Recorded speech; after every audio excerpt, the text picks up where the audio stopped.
I think it's very much, particularly at home,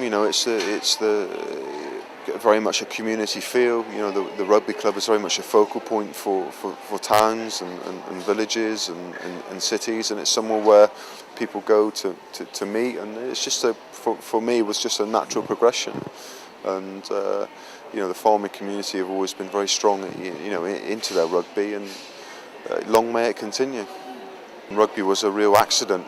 It wasn't I actually moved to Gloucester and worked for a guy called Ben Pullen, who farms out here on the Stafford Airport, and that was the deal. He got a job because the game wasn't professional. Get a job on a local farm and come and play for Gloucester, and we'll sort you out a car or something. And it was like fantastic. And literally 6 months after that, the game went professional, well, so-called professional, and I got offered a small contract. So I'd love to stand here and say it was all brilliantly planned and well executed, but it was just been very, very fortunate and lucky to have, first and foremost to come to such a great club and start my career at Gloucester, but also the people and the connection with the farming, and then, obviously the rest is history, so to speak. I'm very much a professional, but an amateur at heart. There's the togetherness of the rural community, particularly the farming community. If someone's in trouble, someone needs help, everyone comes in and helps out, and can I be of assistance, can I do anything, and everyone's looking out for each other.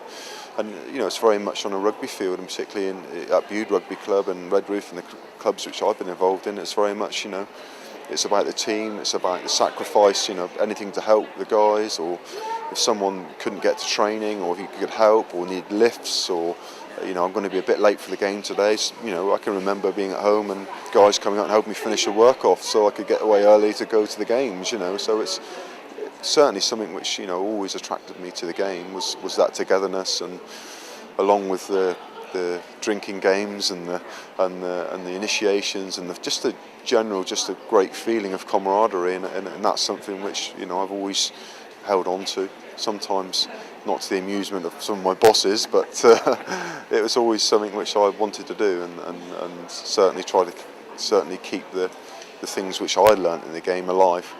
I've got so many highlights. Obviously the 03 final, when winning it was fantastic, but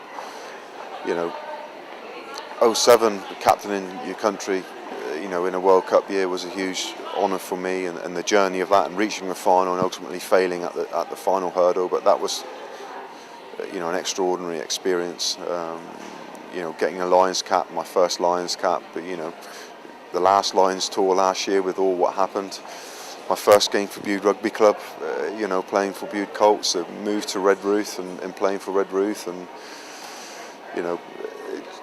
coming to Gloucester and playing for the second team, Gloucester second team with 6,500 people watching a second team game at Kingsholm against Bath. It was, I've had so many little things along the way that, but yes, obviously the World Cup final was, and the win was fantastic. But, the more you look back over your career, the more you really appreciate, and I'm certainly very proud of what I've been lucky enough to achieve.